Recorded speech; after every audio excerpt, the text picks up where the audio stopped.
Bienvenidos un domingo más al culto dominical de la Iglesia Cristiana Cristo Viene de Algeciras, en este domingo 21 de febrero de 2021. Oramos. Padre, un domingo más nos ponemos a tu disposición.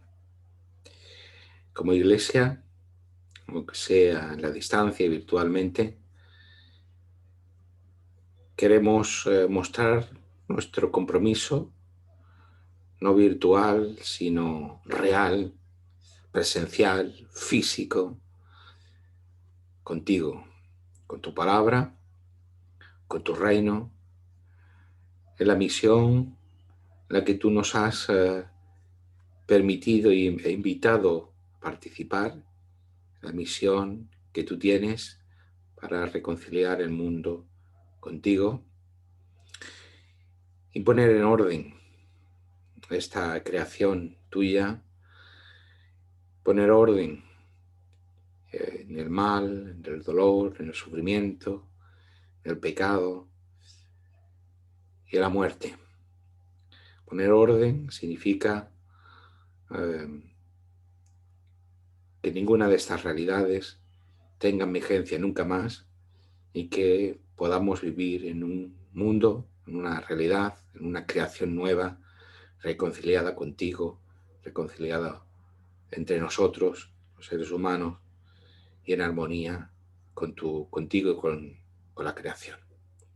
Por eso, una vez más, queremos depender de ti, esperar en ti, confiar en ti y también, como no, responder a la vocación y al llamado que tú nos has hecho como iglesia de poder transmitir las buenas nuevas de tu evangelio, de tu reino y de la nueva creación. En tu nombre, amén.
Pasamos ahora a la lectura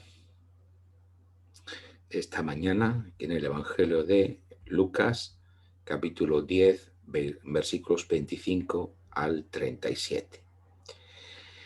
Un intérprete de la ley se levantó y dijo para probarlo: Maestro, ¿haciendo qué cosa heredaré la vida eterna?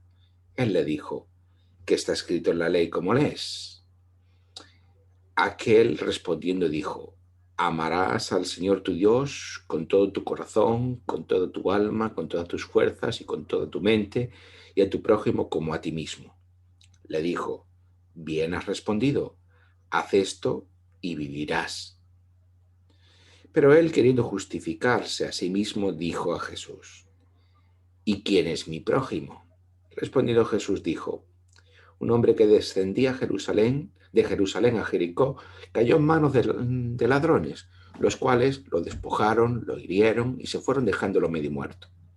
Aconteció que descendió un sacerdote por aquel camino y al verlo pasó de largo. Asimismo un levita, llegando cerca de aquel lugar, al verlo pasó de largo. Pero un samaritano que iba de camino vino cerca de él y al verlo fue movido a misericordia. Acercándose, vendó sus heridas, echándoles aceite y vino. Lo puso en su cabalgadura, lo llevó al mesón y cuidó de él. Otro día, al partir, sacó 2 denarios, los dio al mesonero y le dijo: cuídamelo y todo lo que gastes de más, yo te lo pagaré cuando regrese. ¿Quién pues de estos 3 te parece que fue el prójimo del que cayó en manos de ladrones? Él dijo: el que usó de misericordia con él. Entonces Jesús le dijo: ve y haz tú lo mismo. Amén.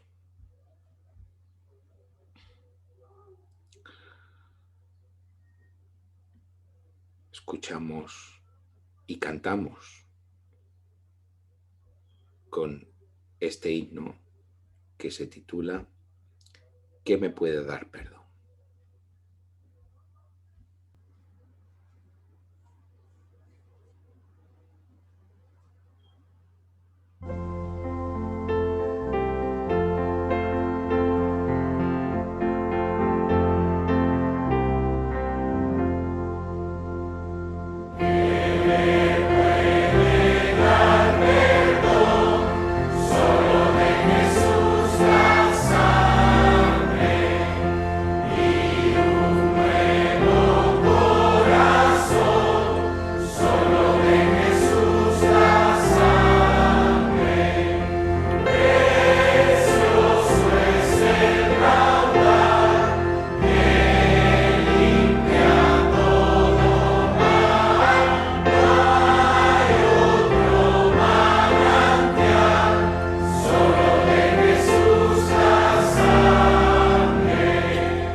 Este domingo tenemos la muy conocida parábola que llamamos del buen samaritano.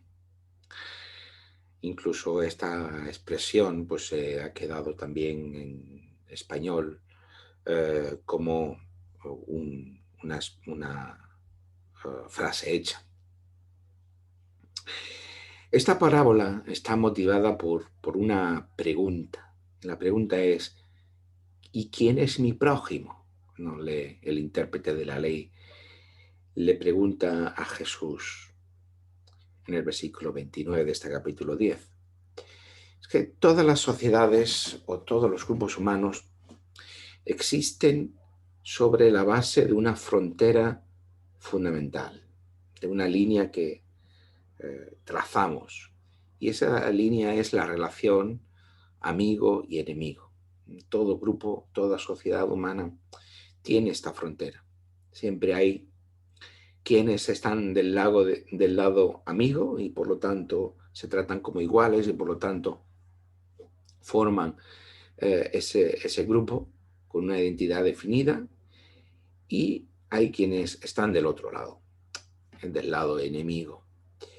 Esto queda especialmente patente en los conflictos bélicos, pero de una forma más atenuada pervive siempre en todos los momentos. Quienes se sitúan a un lado y a otro marcan las fronteras, la identidad y la cohesión del grupo. La pregunta es, venimos hablando del reino de Dios, de participar en el reino de Dios, quiénes son los participantes del reino de Dios, pero esta lógica amigo-enemigo, que es común y propia de todas las sociedades y grupos humanos, también es así en el reino de Dios. El reino de Dios tendrá también una frontera, y si tiene una frontera, ¿cuál es su lógica? ¿Cuáles son los enemigos del reino? Aunque hoy no lo veremos este tema, lo dejaremos para más adelante. Pero, ¿cuál es esa lógica de pertenencia, que marca el pasar en esa frontera? ¿Quiénes están a un lado y otros de ese reino de Dios? ¿Es así? ¿Funciona así, de esa forma? ¿O existe otra lógica? Para entender cómo piensa la parábola y qué es lo que la parábola nos está contando, y entender cómo está funcionando, debemos retrotraernos a cómo el judaísmo de la época de Jesús marcaba su propia frontera, amigo-enemigo, de su identidad étnica, política o religiosa. Los que estaban dentro del pueblo de Dios eran los que estaban circuncidados, los que observaban el día de reposo o el sábado, los que cumplían las leyes de pureza y, por tanto, en términos más amplios, los que cumplían la ley. Esto era lo que marcaba la frontera, ¿no? De ese pueblo de Dios. Cumplir con estas prescripciones. Por lo tanto, los amigos eran aquellos que cumplían estas normas, y los otros, los enemigos, damos esta frontera amigo-enemigo en un sentido metafórico, que, como digo, siempre se hace patente en los conflictos, ¿no?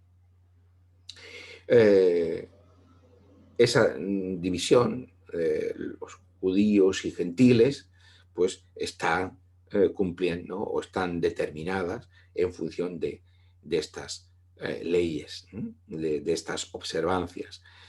Circuncisión, sábado, leyes de pureza y, en términos generales, la ley en su sentido más amplio.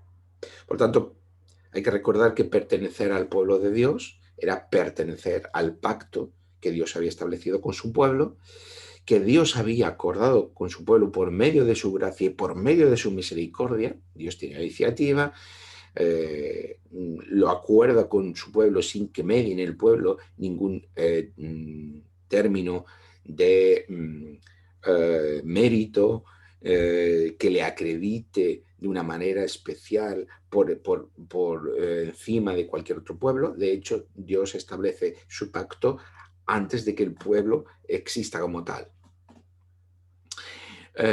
Por lo tanto, desde su misma constitución como pueblo, Dios está actuando por medio de su gracia y por medio de su misericordia. Y lo que esa gracia y esa misericordia se muestra no solamente en la constitución del pacto, sino que se va mostrando a lo largo de toda la historia de su pueblo en términos de la fidelidad con la que Dios está manteniendo y cumpliendo sus promesas, las promesas hechas a su pueblo. Por lo tanto, esa gracia y esa misericordia se muestra en esa fidelidad de Dios a sus promesas. Y el pueblo, por su parte, pues responde en los términos de ese pacto con su fe, con su confianza en esas promesas que Dios da, pero también con su fidelidad a ese mismo pacto. Y esa fidelidad se expresa en el cumplimiento de la ley.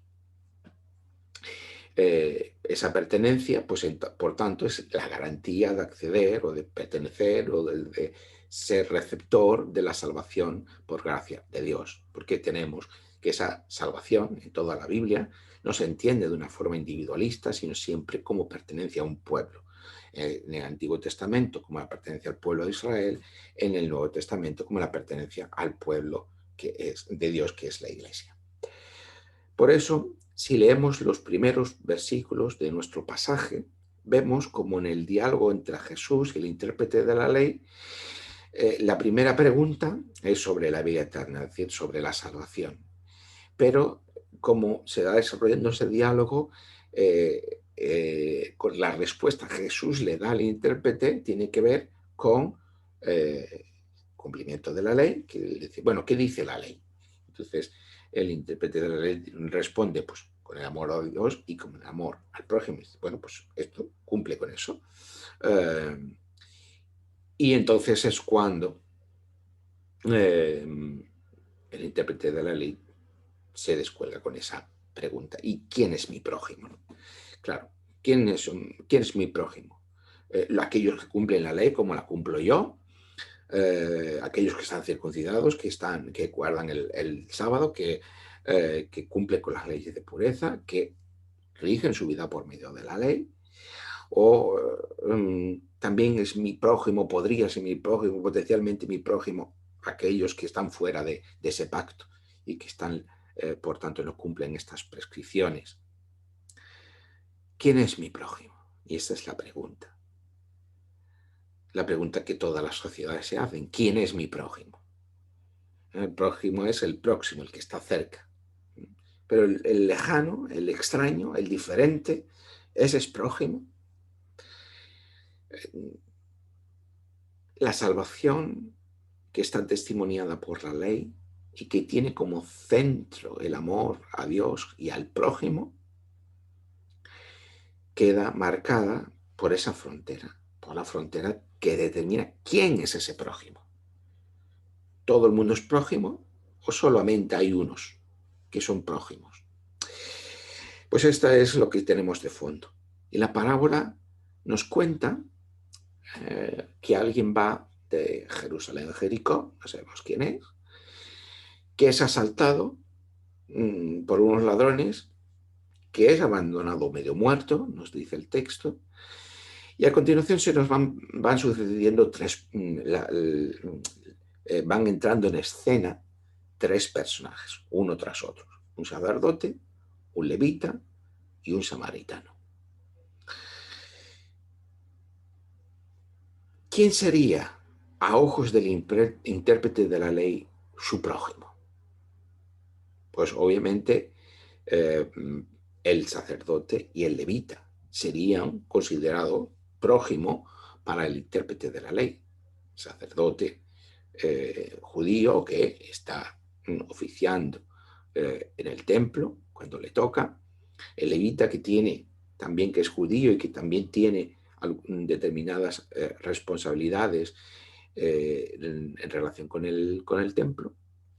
Podría ser la persona asaltada si fuera judía, pero no lo sabemos, no se nos dice, tampoco funciona en la parábola como ningún modelo de identificación, pero sin embargo, el samaritano, a ojos de un judío, a ojos del intérprete de la ley, pues no quedaría del lado amigo, sino quedaría del lado enemigo en esa frontera amigo-enemigo, o si quieres, queremos decirlo, la frontera judío-gentil.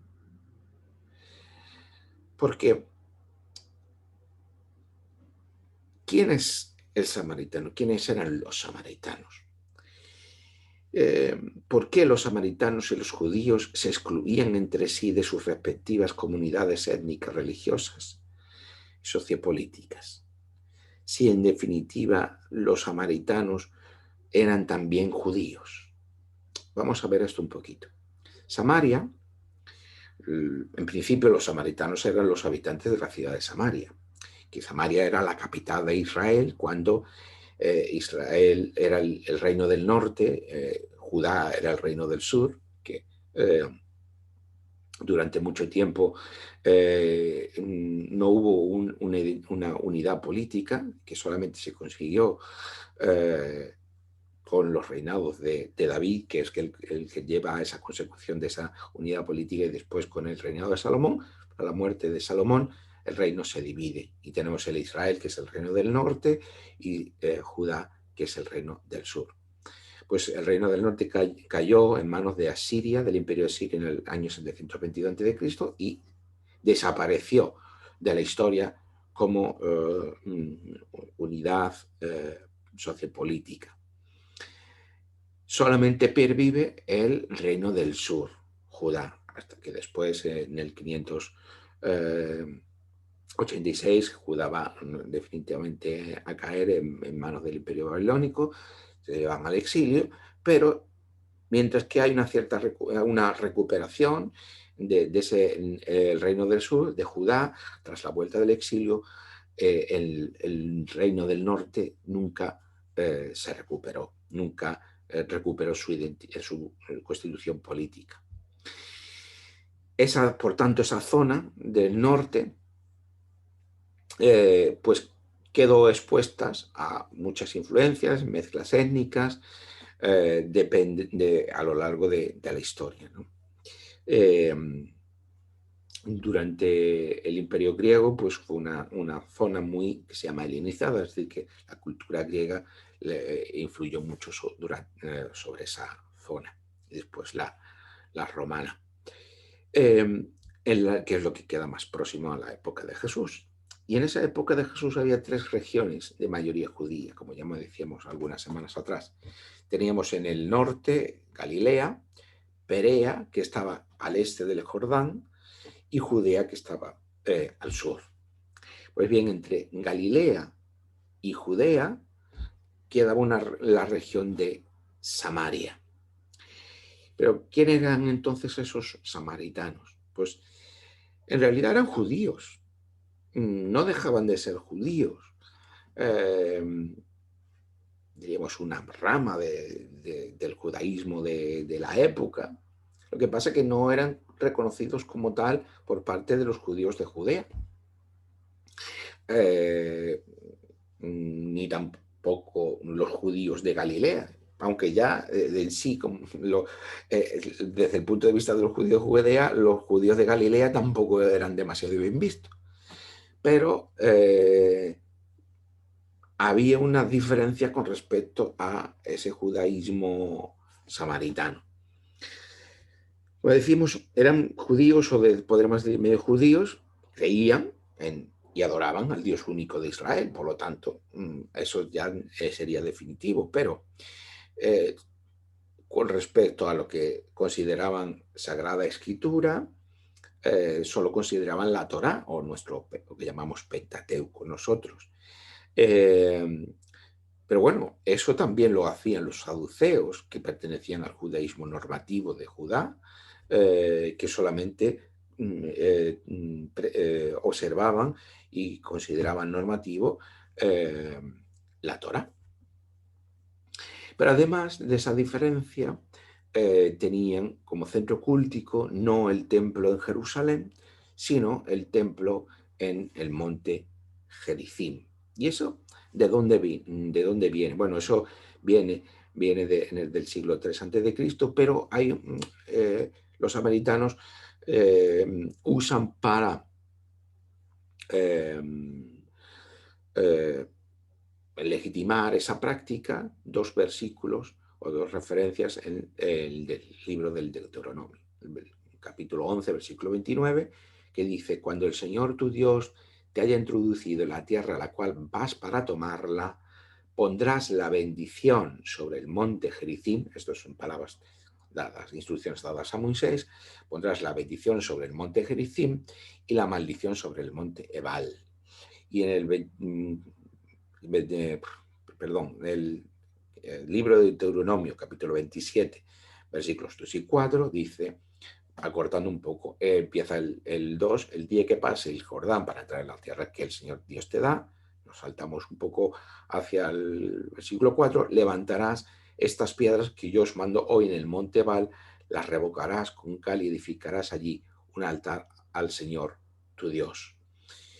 Aquí donde nosotros leemos Ebal, en nuestra tradición textual dice Ebal, en el Pentateuco samaritano, o la Torá samaritana, dice Gerizim. Eso estaría en consonancia con lo que dice, leemos el primer versículo, en el que el monte de la bendición es Gerizim. Entonces está orden dada a Moisés de levantar altar al Señor una vez se pase el Jordán para tomar posesión de la tierra. Estaría sobre ese monte Gerizim. Y de ahí viene una tradición, la tradición samaritana, en el que el monte Gerizim se convierte en un ámbito de adoración y culto a Dios. Sobre esa base, pues se crea una determinada tradición, que es la tradición samaritana, que es la que ellos observaban. Mientras que el judaísmo de Judá, pues, no veía eso bien porque se había desarrollado toda una teología sobre sobre Jerusalén, como el centro al que todos los judíos debían peregrinar para dar adoración cultica en el templo. Hemos detenido un poquito en este tema para dar un poquito esta explicación, para que entendamos que la distancia, por lo menos a nuestros ojos, entre judíos y samaritanos en realidad no era tan grande como para que hubiera una enemistad tan profunda. Es cierto también que en un momento determinado el rey judío destruye el templo de Gerizim, con lo cual, pues eso, claro, ahondó en esa brecha, en esa distancia, ¿no? Pero que a veces esas diferencias que se producen históricamente, cuando son analizadas desde otras perspectivas, después las diferencias o los problemas no son tan acuciantes como para que se existan esas brechas, ¿no? En cierto modo, podríamos asimilar esa diferencia a la diferencia en el cristianismo occidental entre católicos y protestantes, ¿verdad? Que en determinados momentos ha sido unas diferencias muy acusadas y que, bueno, después, andando el tiempo, esas diferencias también acaban suavizándose. Aunque hasta el día de hoy pues existe esa diferencia de tradiciones, ¿no? En cualquier caso, lo que queda claro es que había una exclusión mutua entre samaritanos y judíos de la verdadera pertenencia al pueblo de Dios. Unos excluyen a los otros de pertenecer al verdadero pueblo de Dios. Ahora bien, hay algo interesante, que es el lugar que ocupa esta parábola en la narrativa de Lucas. Como siempre hacemos, intentamos leer los textos dentro de sus contextos mayores. Y es que, como dijimos ya la semana pasada, Jesús y sus discípulos emprenderían su éxodo hacia Jerusalén. Esto es lo que veíamos que se daba en la imagen, se decía en la imagen, en la visión de la transfiguración. Y hablamos de ese éxodo. Pues bien, ese éxodo, ese viaje, comienza la narrativa lucana en el capítulo 9, versículo 51. Y justo en ese momento ocurre algo importante, ocurre algo significativo, que lo leemos en capítulo 9, versículos 51 al 53, que dice: cuando se cumplió el tiempo en el que había de ser recibido arriba, tomó la firme decisión de ir a Jerusalén y envió mensajeros delante de él. Cuando tomó la firme decisión Jesús, está hablando de Jesús. Entonces me envía a sus discípulos, los cuales entraron en una aldea de los samaritanos para hacerles preparativos, pero no los recibieron porque su intención era ir a Jerusalén. Claro, hay que tener en cuenta que si Jesús y sus discípulos están en Galilea, ya hemos dicho que está al norte, y quieren ir a Judea, que está en el sur, tienen que pasar por la región de Samaria, que es la que quedaba en medio, o dar un rodeo. Así, pues Jesús lo que hace es enviar a sus discípulos a una aldea de samaritanos para quedarse allí en la medida que están recorriendo ese camino, pero fueron rechazados por los propios samaritanos. ¿Por qué? Porque vieron que eran peregrinos que iban camino a Jerusalén y por lo tanto que eran judíos y no les permiten quedarse allí. A continuación, ¿qué pasa? Pues que Jacobo y Juan pues, desea la muerte de estos samaritanos, le dice que le piden a Jesús que les permita que descienda del fuego del cielo para pues, hacer un juicio sobre ellos. Y Jesús las reprende. ¿Qué dice Jesús en los versículos 55 y 56? Entonces, volviéndose a él, los reprendió diciendo: vosotros no sabéis de qué espíritu sois, porque el Hijo del Hombre no ha venido para perder las vidas de los hombres, sino para salvarlas. ¿Y qué hicieron? Pues se fueron a otra aldea. O sea que al comienzo de este viaje que están emprendiendo Jesús y sus discípulos, tan importante, que es el viaje que va a culminar en Jerusalén, como ya hemos dicho, se van a cumplir la misión de Jesús, va a dar cumplimiento a esa misión de Jesús. En ese momento tan crucial, es rechazado o son rechazados por los samaritanos. Con lo cual ese rechazo pareciera que es paradigmático, que es significativo.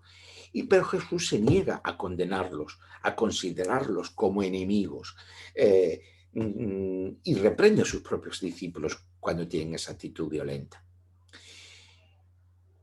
En la lógica de los discípulos, los samaritanos no dejan de ser enemigos, y todo enemigo siempre es susceptible de ser eliminado. Jesús rompe con esa lógica.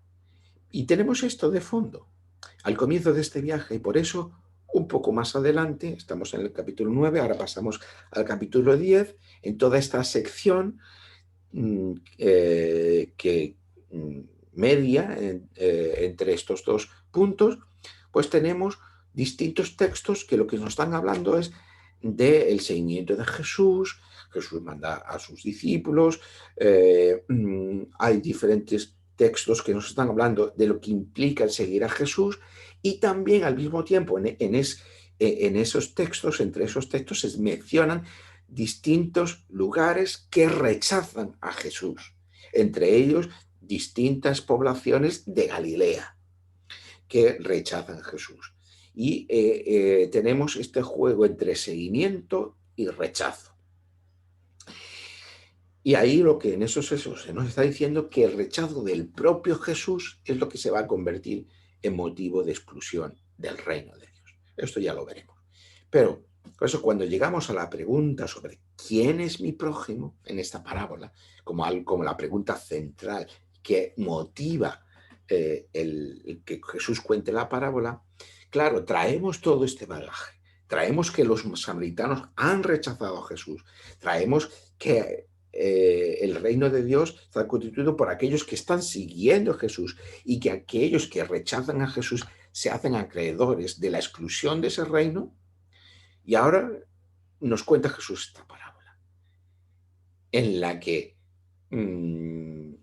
Jesús le está preguntando en el versículo 36 de este capítulo 10 al intérprete de la ley, cuando una vez que termina de contar la palabra: ¿quién pues de estos tres te parece a ti, intérprete de la ley, que fue el prójimo del que cayó en manos de los ladrones? Porque claro, en esa parábola el modelo a seguir es el samaritano. Claro, fijaos, ¿no? Cómo se cierra el círculo en este que ha comenzado allí en el 951 con el rechazo de los samaritanos por parte de Jesús, de la negativa de Jesús a condenarlos, y ahora esta parábola en la que el samaritano se convierte en el modelo a seguir. ¿Quién es el prójimo? ¿Quién fue el prójimo de aquel que cayó en manos de los ladrones? Y claro, el intérprete de la ley no tiene más remedio. El que usó de misericordia con él. No dice el samaritano, dice el que usó de misericordia con él. Esto puede entenderse de una doble manera y ahora lo veremos, versículo 37. Es decir, que de manera sorprendente el intérprete de la ley judío admite y tiene que admitir que su prójimo no es el sacerdote y que el prójimo no es, en la parábola, no es el levita, sino el samaritano. Y esto era contradictorio, porque en definitiva, ¿qué hacen el sacerdote y el levita? Normalmente solemos, cuando leemos esta parábola, solemos pensar que, bueno, que el sacerdote, que el levita, pues son malas personas, que hay que ver que no han socorrido a esta persona que necesitaba ayuda, que el sacerdote, el levita, pues son duros, fríos, inhumanos, que tratan de una manera incorrecta, moralmente hablando, a esta persona que necesita ayuda. Pero claro, esto no es no entender que es cómo están ellos pensando. ¿Mm? El texto no nos está diciendo pues que tuviera un fallo de corazón, de moral, que fueran insensibles ante el dolor, el sufrimiento de los demás, sino que el sacerdote levita tiene una razón para no acercarse al samaritano. Perdón, al samaritano, no, al que ha sido eh, eh, asaltado por los ladrones. ¿Por qué? Porque el texto nos dice que le habían dejado a este hombre que había sido asaltado medio muerto. Y fijaos lo que el texto nos va a decir acerca de qué pasa con este hombre. Pero para entender por qué el sacerdote y el levita no se acercan a ver, a asistir a este hombre, tenemos que entenderlo según como ellos pensaban. Y ellos pensaban, evidentemente, acorde a lo que estaba prescrito por la ley. Porque ambos participan en el servicio en el templo. El sacerdote por sacerdote, el levita porque el sacerdote porque oficia, digamos, cuando le toca el servicio cultico en el templo, el levita porque tiene algunas ocupaciones relacionadas con el templo. Y la ley prescribía que no podían acercarse ni tocar a alguien que estuviera muerto. Lo leemos en el Levítico, capítulo 21, versículos 1 al 4, que dice: dijo Dios a Moisés, habla a los sacerdotes, hijos de Aarón, y diles que no se contaminen por un muerto en sus pueblos, a no ser por un pariente cercano, por su madre o por su padre, por su hijo, por su hermano, por su hermana virgen, a él cercana, la cual no haya tenido marido, por ella pueden contaminarse. Salvo por este núcleo muy íntimo, los sacerdotes no pueden tocar un muerto porque se hacen impuros. Entonces, dice, no se contaminarán como cualquier hombre de su pueblo haciéndose impuro, porque les incapacita para el servicio en el templo. Es cierto que también hay una prescripción en el propio Levítico para, en general, para que no se puede tocar un muerto, porque si no te haces impuro. Pero el sacerdote de forma especial, o aquellos que participan del templo de forma especial, los incapacitaría para el servicio en el templo, y además como sacerdote no puede exponerse a ese nivel de impureza. Esto es lo que estaba prescrito por la ley. Por lo tanto, no tenemos que pensar que el levita y que el sacerdote eran personas sin corazón, sin alma, sino que de una manera están siendo coherentes con su cumplimiento de la ley. De hecho, el texto de Lucas nos dice, el versículo 31 y el versículo 32, dice lo siguiente: aconteció que descendió un sacerdote por aquel camino y al verlo pasó de largo. Asimismo, un levita, llegando cerca del lugar, al verlo pasó de largo. La misma expresión para ambos. Es decir, ellos lo que están haciendo es que pasan a una cierta distancia, lo ven y pasan de largo. ¿Por qué pasan de largo?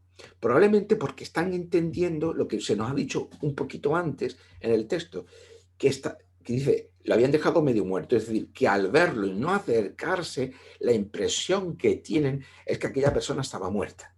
Entonces, si aquella persona estaba muerta, ya no podían hacer nada para socorrerlo, decir, para salvarle la vida porque ya estaba muerto, y encima yo soy sacerdote o soy levita y no puedo tocar a un muerto porque me incurro en un grado de impureza que me incapacita como sacerdote, entonces, o como participante del templo, por lo tanto, ¿qué hago? Paso de largo. Esta es la cuestión. Esta es la cuestión. Por lo tanto,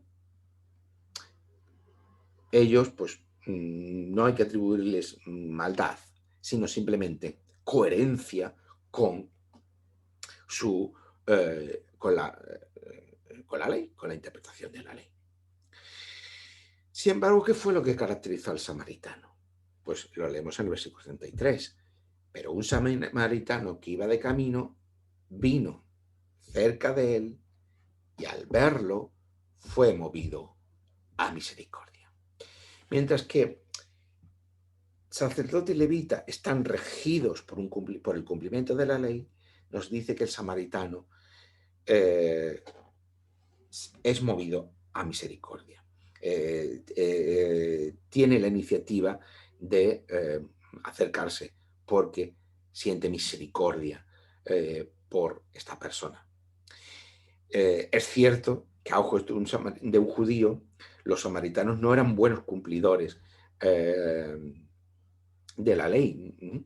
Incluso por eso los judíos de Judea no tenían mucha estima a los judíos de Galilea, porque los judíos de Galilea pues, se dedicaban principalmente a la agricultura, la ganadería, pues había muchos momentos en que incurrían en grado de impureza y por eso no los tenían en gran estima. Pero en este caso el samaritano, pues claro, es movido a misericordia en ojos de un judío. Mira, claro, si él no es un cumplidor estricto de la ley, por eso se puede acercar y tocar a esa persona que aparentemente estaba muerta. ¿Vale?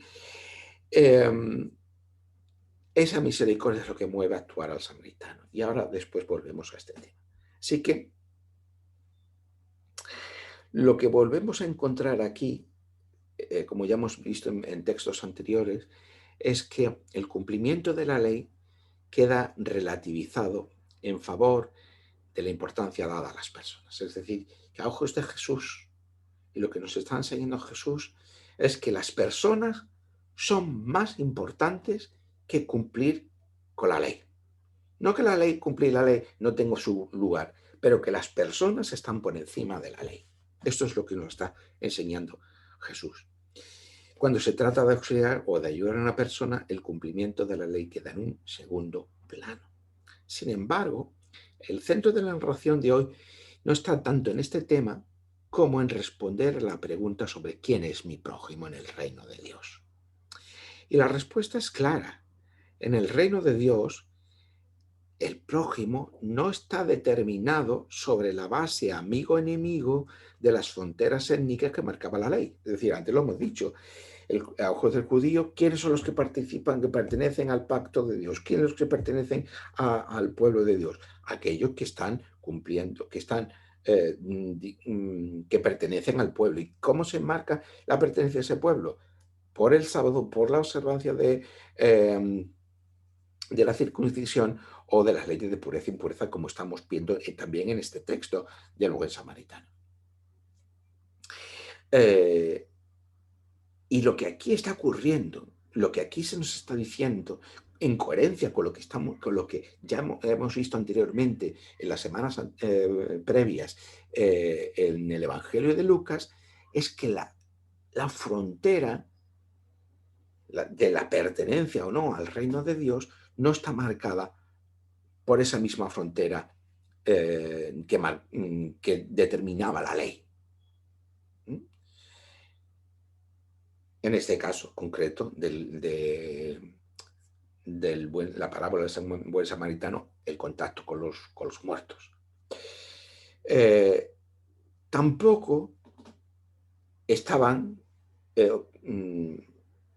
la frontera marcada, o la pertenencia en el reino de Dios está marcada por la frontera étnica que determina el lugar de culto en el templo de Jerusalén o del monte Gerizim. De hecho, si recordamos, hay otro texto, en este caso en el Evangelio de Juan, en el que la mujer samaritana está hablando con Jesús y le está haciendo esta pregunta a Jesús. Nuestros padres dicen que tenemos que adorar en el monte Gerizim, los judíos dicen que en Jerusalén. ¿Dónde tenemos que hacerlo? ¿Y cuál fue la respuesta de Jesús? Salirse también de esa frontera, de esa designación. Por lo tanto, no es el lugar de culto, no es la frontera que marca la ley, no es la frontera que marca el lugar de culto, tampoco es la frontera étnica de ser judío o de ser samaritano, como tampoco lo será de ser judío o de ser gentil, o tampoco es la frontera de reducir la ley a la Torá, como pensaban los samaritanos o como pensaban los saduceos, o hacerla extensible a los profetas, hacerla extensible a los profetas y a los salmos, como pensaban los fariseos, incluyendo también lo que se llamaba la tradición de los ancianos o la Torá oral. Tampoco está marcado por esa frontera, el delimitar cuáles son las sagradas escrituras o las escrituras normativas. En el reino de Dios, el prójimo es aquel que es receptor de la misericordia de Dios. En el reino de Dios somos agentes de misericordia y frente al rechazo rehusamos mandar que descienda fuego del cielo sobre nuestro enemigo. Y esto es algo que debemos los cristianos aprender hoy. La pertenencia al reino de Dios no está en la lógica amigo-enemigo sobre las bases de las construcciones sociales y culturales humanas, que queda abolida, sino que la inclusión y la pertenencia al reino de Dios proceden en primer lugar de la misericordia de Dios. En definitiva, es lo mismo que estaba ocurriendo con el pueblo de Dios.